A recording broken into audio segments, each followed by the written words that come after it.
Hello, everybody. Hello, hello, hello. I mean, we are in day, 100, 200 of quarantine. I have no idea exactly what's going on or how long this is actually going to go on. It might go on for years or maybe at least until the election. Who really knows? I mean, this stuff just kind of gets going. It starts and then it keeps rolling and people keep going on with it. But who really cares right now? I mean, it's late night. This is the first time we've done this late. I mean, you got this, I mean, it's late night. I mean, what the heck am I even doing here, man? But let's just go ahead and introduce my guest for today, the wonderful, the anonymous, the wonderful Mike sounding person, if I must say. I mean, he has problems with his mic when I first get started with it, but he just sounded wonderful. I mean, I was like, dude, your mic is great. You sound fantastic. He is here. We're going to talk about all sorts of stuff. But for right now, I would like to introduce Inkspot to the SKITS FUN HOUSE! Woo! It's late night. Yeah, we're just chilling. This is my work time. Man, how are you doing tonight? I know I already asked you this beforehand, but how are you doing on this fine Thursday evening? I'm doing good. Got off work a little early today, and then so I got a day job, and so got off work a little early. That gave me more time to get to work on comics. Man, that's what I do. You got a love for this stuff, so you put in those 40, 50-hour weeks, and then you get off work and you do comics because you love it. I know. I mean, that's just the way it is. I mean, you just got to, do your regular job. I mean, I do a regular job as well because, I'm just getting started at this. It's like I decided a year ago when me and my wife got married, it was just like, boom, we're going to actually try and do some comic books. We're going to get into it. We're just going to, wrench on it and just see what we can do. But I mean, here's a little tip to everyone out there. Don't quit your job and do comics. Do comics on the side. See if you can get anywhere with it. And then if it goes somewhere, then that's cool, But for right now, just get started with it. Have fun with it. Maybe do yourself an Indiegogo or a Kickstarter or what have you. And just see if you can make some inroads in it. Test the water. See what's out there. Hit some stuff up. And not everyone's going to be an instant hit right off the diving board there. So yeah, I've tried a lot of different careers in art.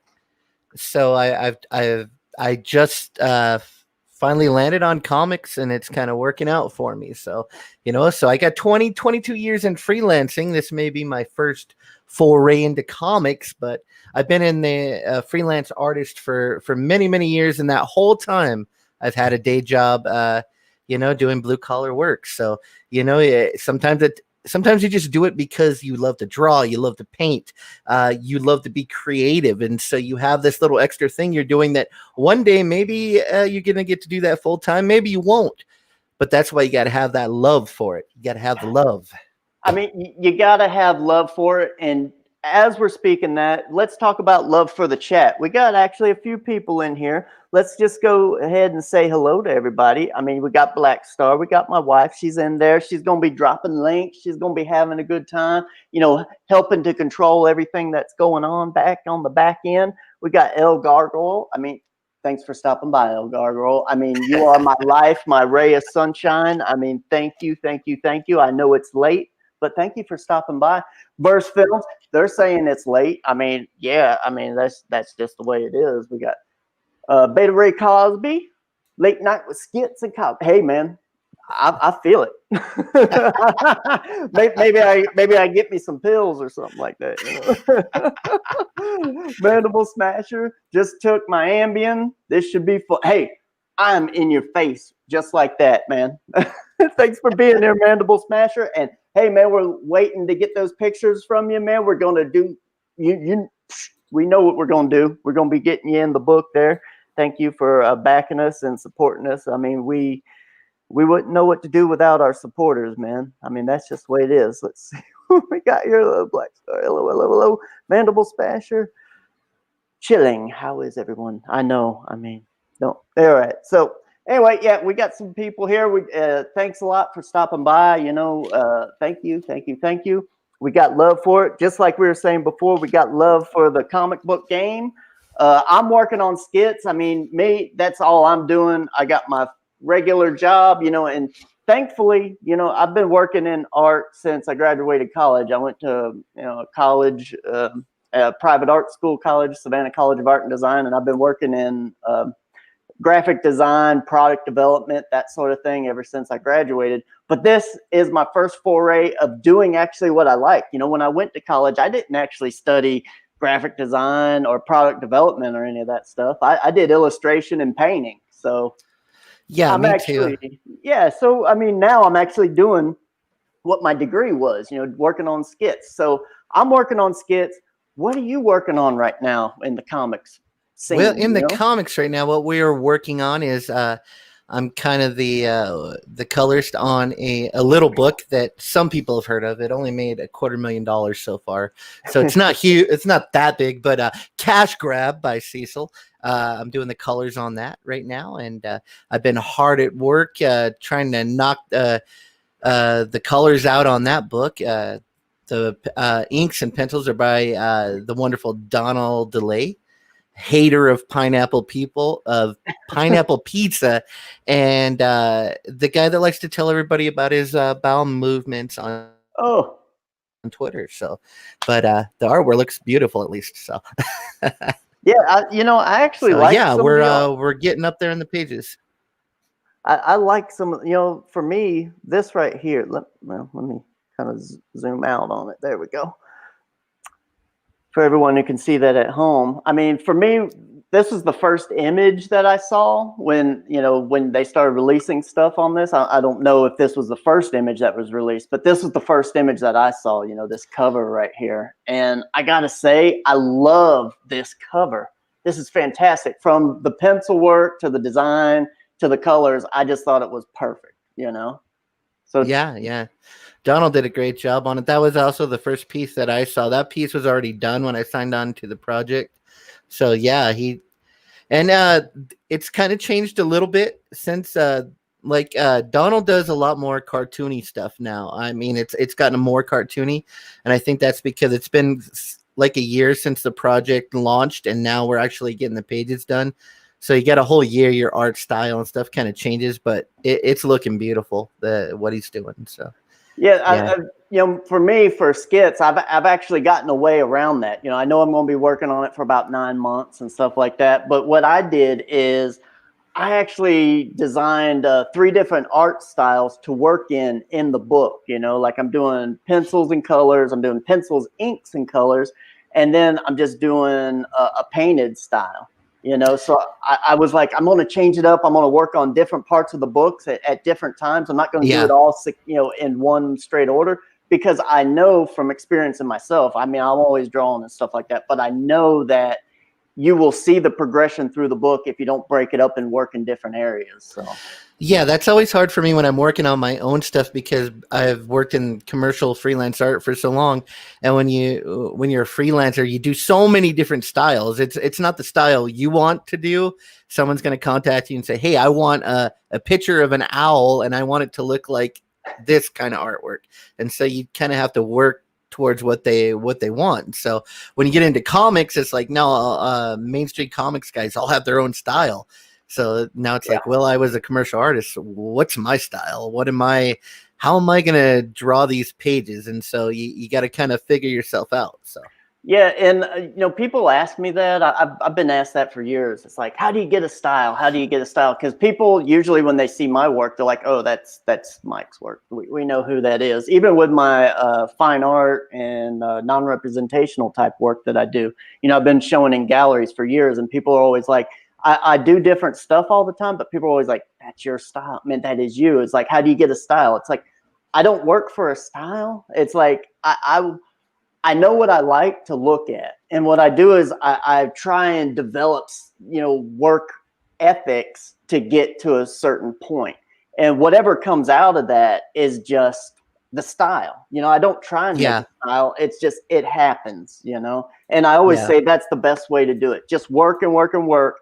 a style will just happen, you know? Yep, that's true. Yeah, your own natural instincts, like how you draw, a nose, or just the shape of the line you use, that comes out just in time. You figure out what you like, and yeah, in commercial art, it's a little different though, because you have to draw to whatever style you're hired to draw to. So, and that's why I kind of like comics now, because that's all out the door. I don't have to worry about dealing with lots of art directors and stuff. You just have to deal with Cecil, and that's it. So, well, speaking of which, we got a question here from Verse Film saying, "How did Inkspots get approached to be the colorist on Cash Grab?" I'm guessing it's on Cash Grab, since that's what we're talking about. So what happened was, I was actually getting ready to be done with art. I had, been freelancing for a long time. My latest foray or what I was going to try to do was do license patterns and designs for surfaces and wallpapers and stuff like that, or do art licensing. And so I took a deep dive into that for a few years, and that wasn't really working out for me, because it's really hard to get into that industry. Yeah. And so, I tried everything that I wanted to do, and I always wanted to draw comics, but I was not the best draftsman. I wasn't great with. I had more cartoony style. I didn't have the realistic muscles and muscle guides and stuff like that. And so I was just on Twitter one day, and I seen a picture of Rainbow Brute, which is one of EVS's characters, and I said, "Hey, I'd like to paint that." I can paint and render. I'm really good. That's kind of my skill set. I can render materials and fur and hair. And so I did this piece of fan art. He had just done a sketch, and I painted over his Rainbow Brute. And after I did that, he shared it out. And the next day I got like 500 followers after he retweeted that. And then he got on his stream, and he said, "Oh, he just said that I was a colorist." And I was like, color? I'm not a colorist, but whatever. I'm a digital painter. And so I started doing more of his pieces, and he kept sharing out my work. And then so then I did some test pages for Cyberfrog. I did not get that job, but what happened for me doing those test pages was Cecil was looking for a colorist, and Ethan just said, hire Inkspots. He's good. And so Cecil just contacted me, did a sample page, and I got the job. And so it all happened. It was kind of a fluke. I did a piece of fan art, got noticed, and now I'm a comic book colorist. So nice, man. So let me ask you this. So how long does it actually take you to do a page, just coloring a page for, just say, Cash Grab? Okay, so there's a thing in comic book coloring which is different from like doing regular artwork, which is called doing the flats. Yep.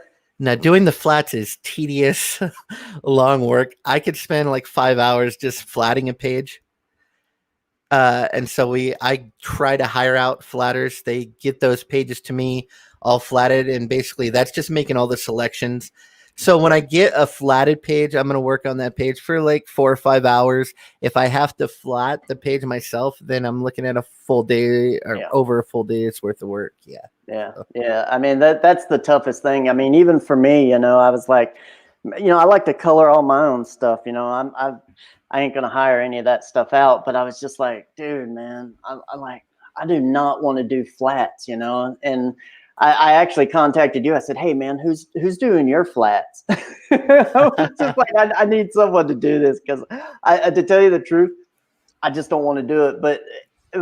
But then also with hiring it out, I think it's a girl who does it for you, and she did a great job, But the thing is I think different. I found out that the way I do things is a lot differently than how other people do things. And if I send her more work, I'm going to have to actually say, "Hey, listen, we need to do it this way instead of that way," because everyone has their own way of working, So yeah, she worked great with me, but the problem is I think she's having internet. She's in in China or Mexico somewhere, and she lost internet connection. So I totally lost my flatter, and then I tried 2 other flatters. They didn't work out. So right now I'm doing it all myself. But yeah, if you're a flatter out there and you want some work, DM me on on Twitter, because I hate flatting, and I'll pay you some money to do it for me. So yeah. I mean, it's just one of the things. I mean, the cool thing about it though is like I sent her like 5 pages, and I was like, hey, you know, if you can have these in a week, that'd be great. And then like a day later, she had them all to me. I was like, oh, hey, thanks. yeah, she's definitely fast. Yeah. Yeah, and so yeah, that's probably the worst part about coloring comics is the flats. It's a real tedious job.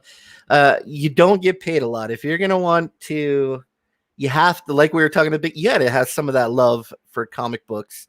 Yeah. To sit there for 10 hours and make $75 for the day. I tell you, you gotta have a little bit of love. So yeah, but the good thing about coloring is it gets your foot in the door, and hopefully it leads to greater, you know, and bigger things for me in comic books. So Well, see, that's one of those things, you know, when I go back to college and when I was in business class, you know, we took everyone in the illustration department had to take a business class. And the big thing that my teacher put forth to me was basically like, if you're offered a job, take it, no matter what. It's like, because you never know where that'll lead to, you know. And I've actually talked to RT Bear about this before too, and he was the same way. It was just like, you know, you take a job and you do it, you know. It's like, if people are giving you work, you never say no to work. You always say yes, you know. And you just sleep, you don't sleep, you just make sure that you get it done, you know. yeah. So, but yeah, it's like, always say yes, because you never know where that's actually going to lead to, you know.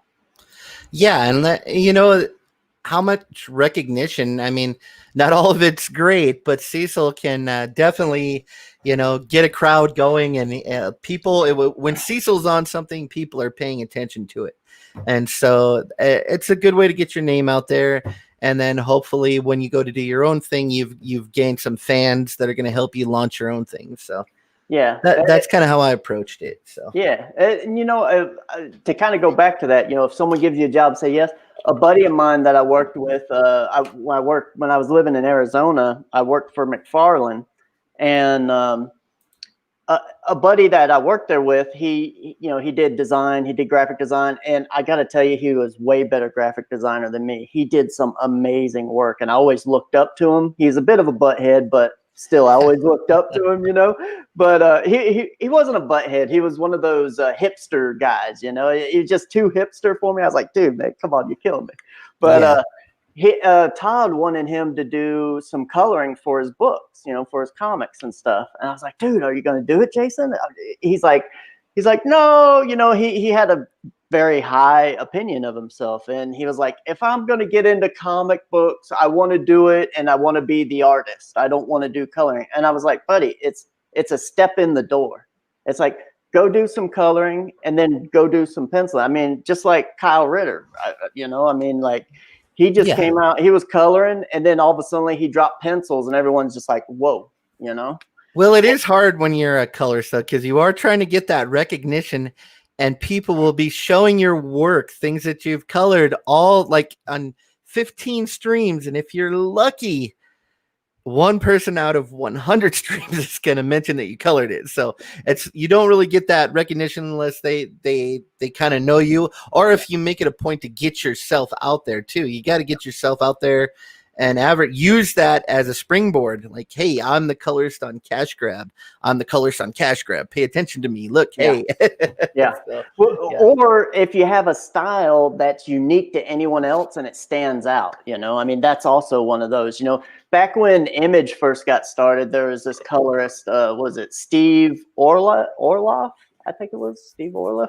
He did a painting style for coloring comics. He mainly did covers, but every time you saw it, you knew it was his work, you know, and he was the only person out there doing it. He was doing computer-based coloring at the time. No one else was doing this in 92, 93, you know. It was just like he had got on board with that thing real early, kind of like Dave McKean. You know, Dave McKean was doing all that stuff early on with Photoshop and stuff like that. And when you saw their work, it stood out. It was different from what anyone else was doing. So that's always a big thing too. You know, like when I worked for Todd, he always he would say that he was like, if you're gonna do something, you need to find one thing and do it better than anyone. That way, you can stand out in the crowd. You know? Yeah, I'm definitely with my coloring style is a lot different. I'm more of a painted based style, and I don't do cut and grad. I don't do traditional comic book style coloring. And Yeah, I so don't. with me too, my coloring is not going to work on not going to look great on people that do super rendered line work, because I have no room to do what I do, which is paint the textures and try to make things have dimension and pop them out. When there's a lot of rendering, that work's already done. You don't need the colors to really do that work. You need kind of a more minimal approach to it. And I can't bring myself to do that, to do the old school comic book coloring, the cut and grad.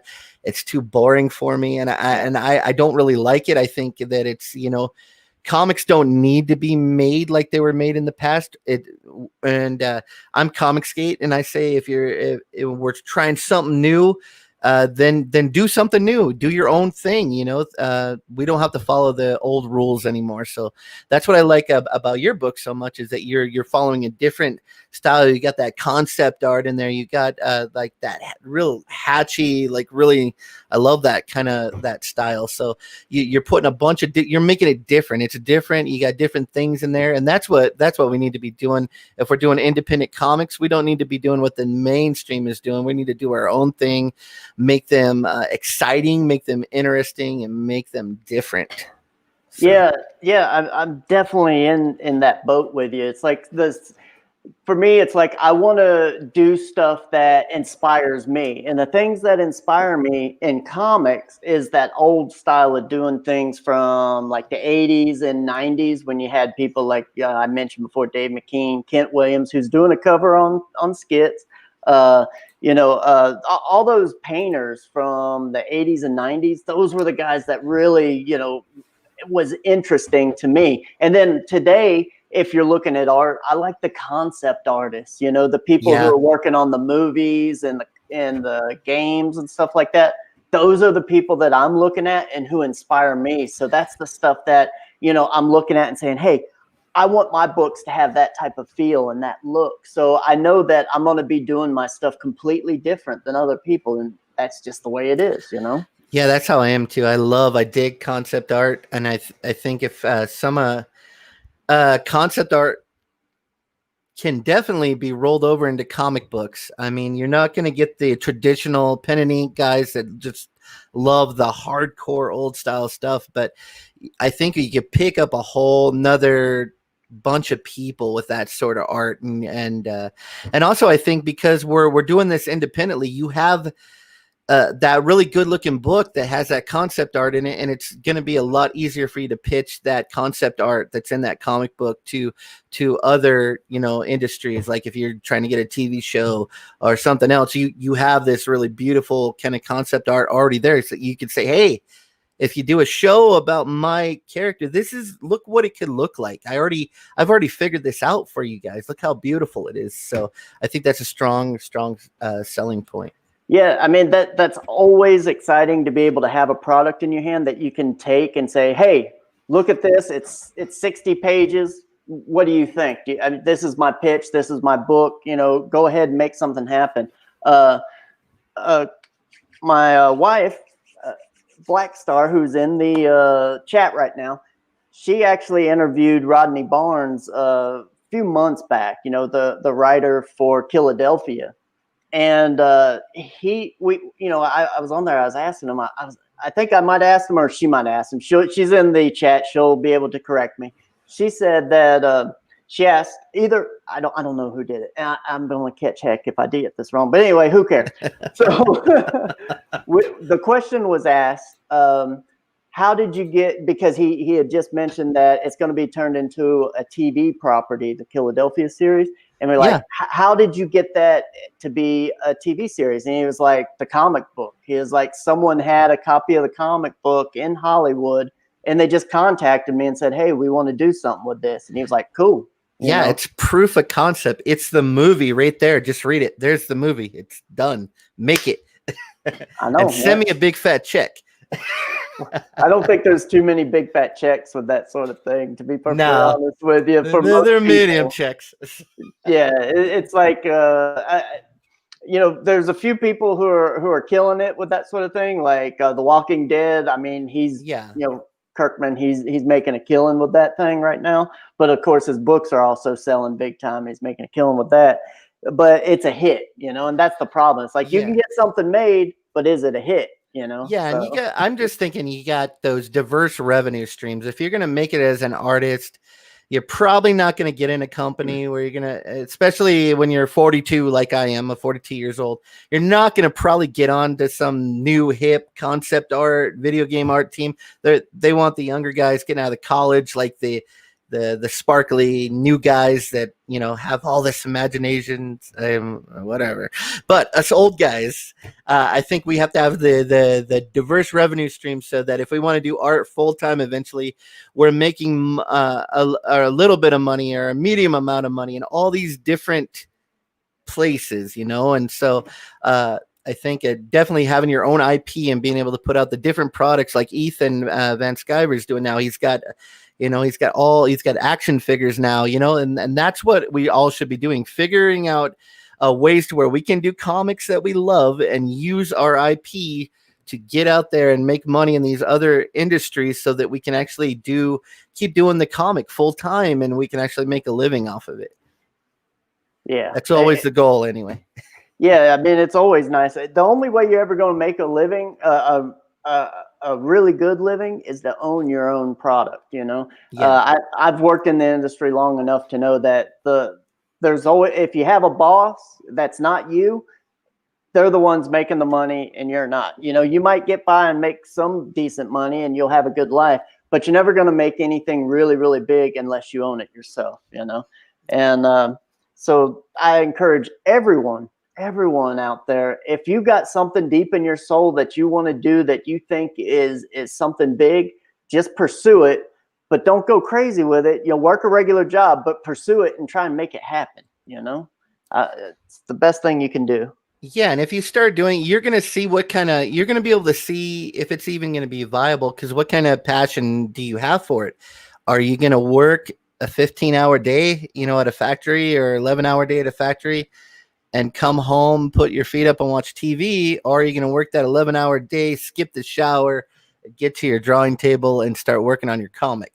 That's going to tell you how motivated you are to do that, So. Yeah, definitely. I mean, I know just for myself, it's like, I got so much time in the day to work on skits, and it's like, okay, am I going to be able to do anything within this time? Do I want to do it? Do I want to be, spending time with my new wife? What are the things that I really want to do right now? But it's, you make commitments, you got to dig in and just try and make sure that something happens. And, we're doing okay with our first book with really no one knowing us. We just went out there and started sending out some tweets and getting on a couple shows. And I think we did pretty good for our first time. But I do know, because we talked about this before the show, you have other projects you're working on too, not just Cash Grab. What else are you trying to do? What do you have going on right now, my friend? Yeah, right now I'm working with Rotten Glory. He's working on he does a midday reportage show on YouTube, and he is working on a script for our first collaboration, which is going to be called Primed. And it's about it's set in the 80s. The main hero is a punk rocker with a big, awesome mohawk. He has a pet lizard, like a little dragon lizard, and it's fucking cool. I'm sorry. It's cool as hell. Anyway, we're working on that. And he's going to go up against a demon that's shooting demonic ooze that's turning creatures into monsters, and demons that pop up from the pit of hell. So just some fun, family friendly stuff. So nice, and Rotten Glory's there in the chat. And so I know, yeah, we've been working on that concept, and so we're doing that, and that's going to be our first project. We're doing a 50-50 split on that collaboration, and so we're going to see how that goes. And then I'm getting ready to do colors here within the next month or two for Charlie's London's book about Charlie Chaplin. and I'm going to do all painted art over her illustrator that she's got for that book. So I'm doing a little more than colors, and we're going to do that book's going to have 3 different art styles, just like you got going. So we're going to have black and white, we're going to have sepia tone, and then as it gets to more modern times, we're going to do color work. So that's a real fun project we got going. So nice. So I got a few things in the frying pan, and working on my own stuff as well as other people's projects. Sweet. So you got your own project coming out. So let me just kind of get my tentacles in a little bit here. So you've worked on Cash Grab, you've worked on you're going to be working on Charlie London's book. You and Rot 10 Glory are working on a book right now, and you got your own thing coming out here soon. Can you tell me anything about it, please? Not a whole lot, because Rotten's still working on the script for it. I have done one concept page for it in black and white. I haven't done anything color, and I think I sent that to you in your it's that black and white page with the punk rocker on it that I sent in the DM. So that's like the first concept page where he's standing in front of the pizzeria. Yep. And yeah, we don't have the character designs or anything nailed down yet. That's like the first like concept page for it. But that's the kind of you put that up, they'll be, let's see, that's the kind of art style I'm shooting for the whole book, fully painted, a kind of concept art style backgrounds. I want to do a lot of stuff with lighting, because I love lighting, different lighting situations, overcast skies or heavy shadows. And so yeah, so that's what the book's going to look like, but in color. So that was the first concept page, Primeval Pizza. That's where we meet the main antagonist and the main protagonist there. And Rotten Glory's going to make some cool stuff happen. Let me ask you this. Okay, so you've done this in black and white. Now, is that how you would normally do a painted page, where you do it in black and white and then you go back and color it? Well, I do a lot of different processes. I guess I didn't really know. I didn't really know the color scheme or anything yet, and we don't have the character design kind of nailed down. So in black and white, I didn't have to worry about color information. All I had to worry about was forms. So I just had to, basically, I'm drawing a picture with values here. And then, but when we get into doing the actual comic book, I'll paint it all in color to begin with. And it just depends. There's so many different ways to approach it. Yeah. So I'm kind of weird. I guess I never paint something that, I don't know about you, but I never paint something. I don't have like a set process. I never paint the same way 2 times in a row. Like, I'm going to do this first, then this, then this. No, it just kind of depends. I just jump into it and start going. So yeah. Well, because I'm doing a concept art style for skits as one of my three styles that I'm actually working in skits, I actually said, okay, if I'm going to do this, I need to do it the same way every time, So yeah. Just so I make sure it's consistent. And yeah.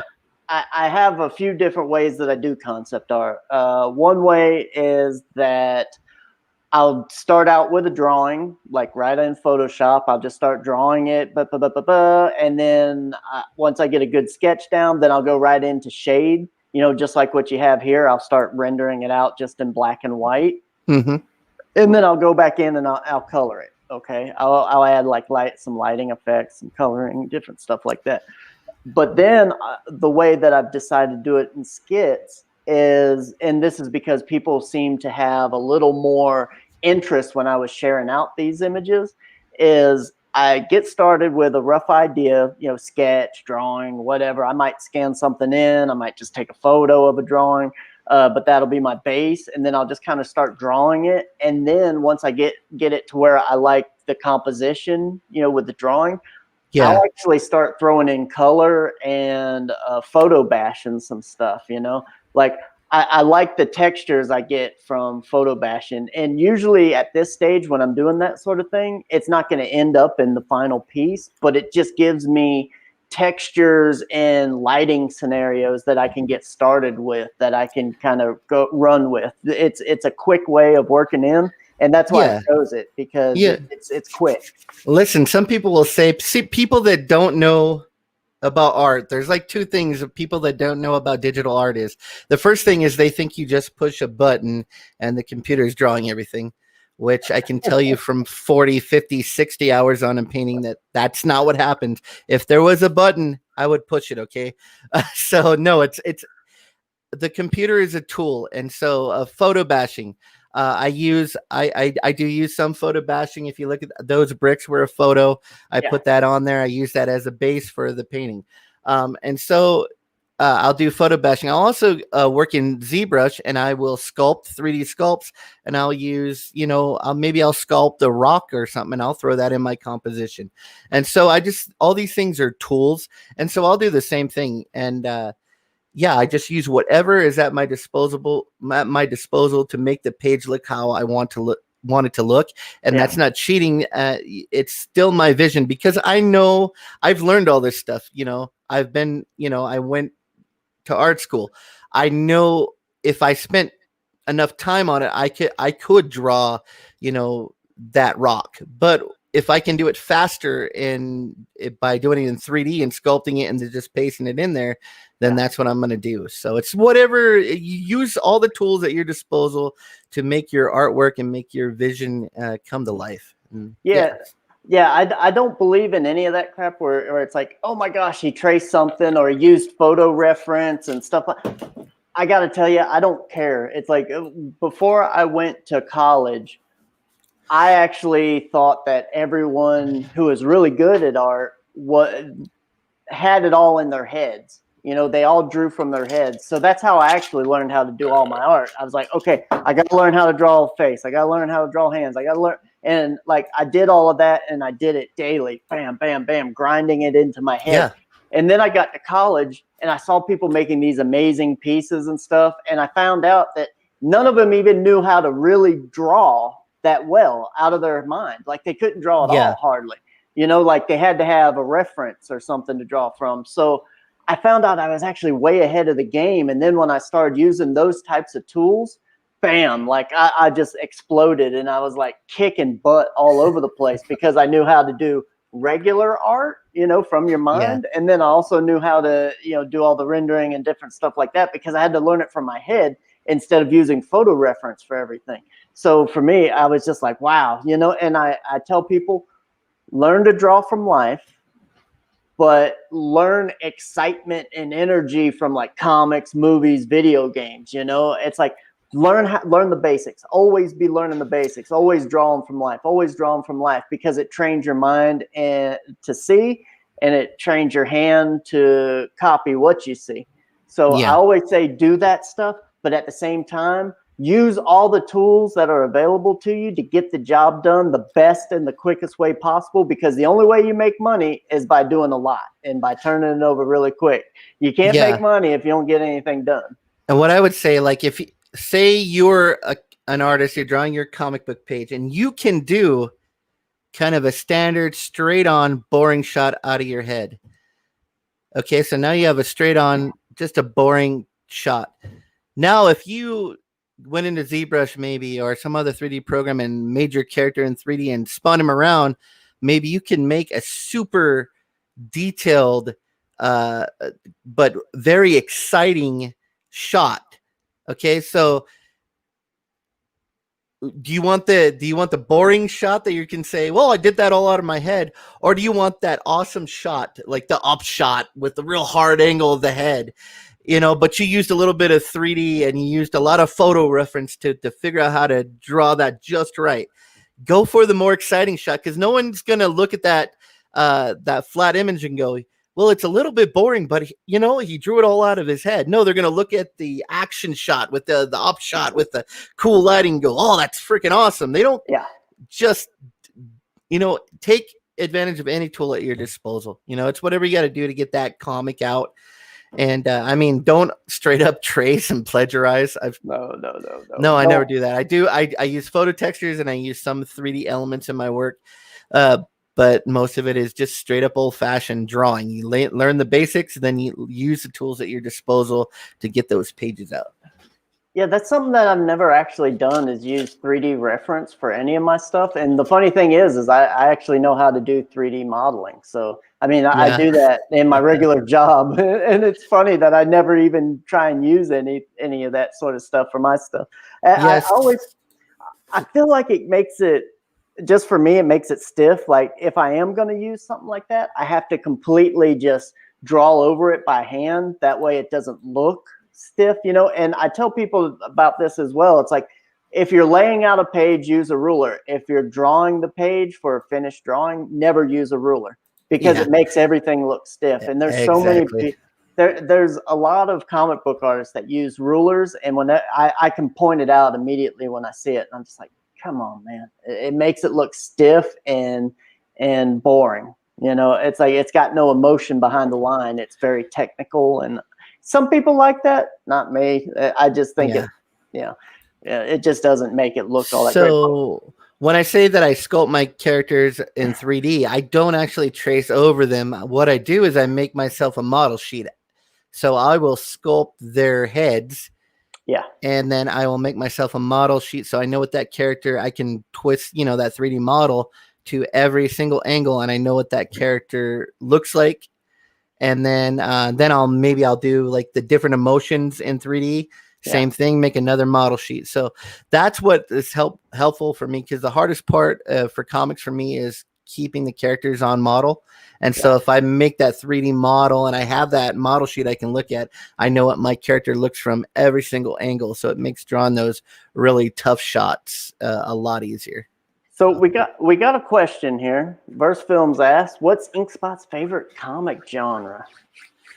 Oh, I would have to say my favorite comic genre is gonna be fantasy. I like swords and sorcery. I like I still like the never ending story. I like epic tales, like fantasy stories, the hero going out into a fantasy realm.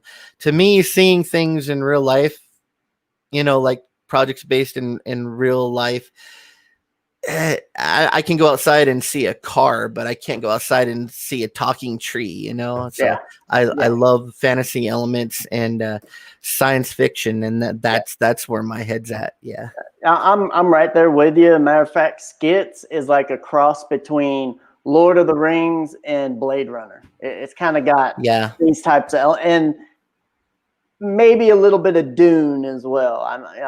I'm a huge fan of Dune. I kind of like the whole thing of that. So it's got those types of elements. I'm right there with you. If I'm reading a book, if I'm watching a movie, any of that sort of stuff, it's like it's got to be something away from real life, because to tell you the truth, I live real life. I don't want to, and that's probably one of the main reasons why I don't watch a lot of TV, because most of it's just real life stuff. It's like, I don't want to sit here and watch other people's problems on TV. It's like, oh my gosh, heck with that, man. Yeah, it's always been like that for me. Even like when I was a kid, I wasn't interested in anything unless it was like some fantasy sci-fi base.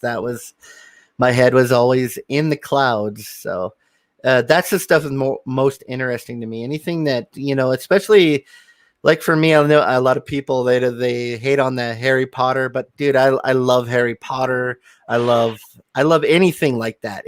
I'll watch Twilight, even though I hate the movies, but I'll watch them because I love anything that's fantasy. I can find something interesting in it, and even if I have to mute half of it. So yeah, I love Harry Potter. The only thing that I don't like that's fantasy that's come out recently is those vampire movies with the sparkling glitter and everything. Yeah, there's a Twilight movies. Twilight movies, yeah. My wife, she likes those. She was watching all those. She's like, "Come watch it." I was like, "No, I don't." Yeah, there's some weird stuff. I can't do a lot of the stuff like that's coming out on Netflix now. Is they kind of disguise it as a fantasy themed show, but then they try to throw politics and agenda in there, and it's not even like, I don't mind that if you kind of like hide it behind layers of actual storytelling, but when it's just like they just pop out and throw it in your face, it's like, well, I'm trying to watch a story about a quest. I don't need to know I don't need to know the dragon's sexual preference. I just need to know that he's a dragon, So Yeah, yeah, I don't like that he sort of hurts stuff. people and he maims stuff and he kicks butt. Those are the things you need to know about the dragon. If the dragon's gonna be Yeah. kicking butt or not. So stuff like that. I don't like political or any kind of agenda stuck in something like where someone's trying to be preachy in comics, movie, any kind of entertainment. Don't preach at me, entertain me. That's what I'm there for. Yeah, it's like use your drawing and writing abilities to persuade me to be interested in what you got to say, right? Yeah, there you go. Don't just yell it at me. Just persuade me. Give an argument that makes me see things the way you're seeing things. And who was it? I can't remember who it was, but someone said this years ago. A comic said this. They were trying to explain why a lot of comedy today is not very good when it comes to people doing characters, like caricatures of famous people. And he said, like, in order to do a good portrayal of a character in a comedy setting, you got to have love for that character and that person. Even if you don't agree with them, you got to have some sort of love for it. And the problem today is a lot of people who do caricatures, it's out of spite or hate and not out of love. And that's why a lot of those types of things fall on their face. And it's also the same thing with writing and art and stuff like that. You got to have a love for it, not a hate, So if what you got in your heart is love that you're trying to portray across, even though you might not care for it, you can still have that love in it, and it comes through crystal clear, and people really like what you're doing. Yeah, and right now you got to figure every form of entertainment is being attacked and trying to be infiltrated by someone's trying to take everything over all the time to try to get a message out. It's like, or to market something, and originality is disappearing from the marketplace in mainstream, and that's one of the reasons why independent comics are doing so good. It's like, I don't want to buy a Spider-Man comic is all you're trying to do is sell me a bunch of stuff or spread an agenda. I mean, I want to see Peter Parker, fighting the Green Goblin. I don't, so when everything's being infiltrated, when the person that brings the real entertainment is the person that's going to make the money, I think. Yeah, definitely. It's like, come in here, have some love for it, share that love, and just make it your own, And we got Mandible Smasher in there. He's showing the love. Twilight is his guilty pleasure, I feel you, brother. I feel you. Yeah, I know. I got to tell you, it's like someone asked me this before. It's like, what's your guilty pleasure when it comes to music? And I was like, well, the music I like. I don't think it's a guilty pleasure, but what they're trying to say is there something that people, when they see you, they wouldn't expect you to like it? Now, for me, my there you go.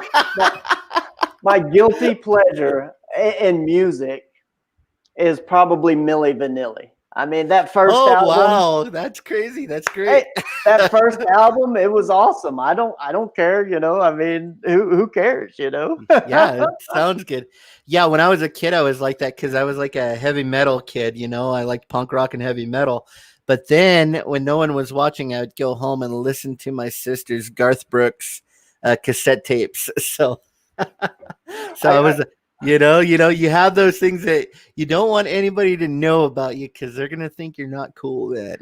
Well, I never really got into country music except for the old stuff, like the Carter family, maybe, Dolly Parton, Johnny Cash, that sort of stuff. That stuff is awesome. It's amazing. But anything in the last 30, 40 years, I mean, I don't know. It's all, it's yeah, I like a lot of the old guys. I'll listen to some Willie Nelson, some Waylon Jennings. I like Garth Brooks. I like some Toby Keith stuff though. He always cracks me up. So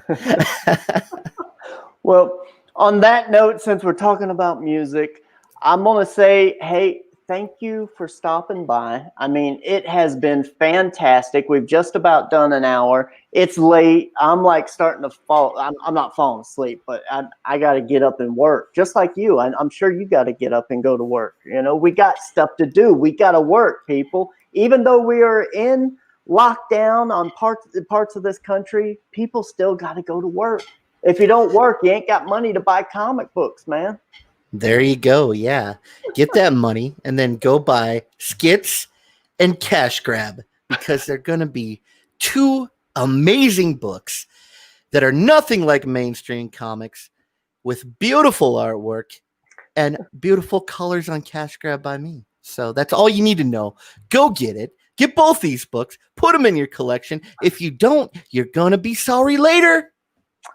I can't say it any better than that. We'll just leave it right there, man.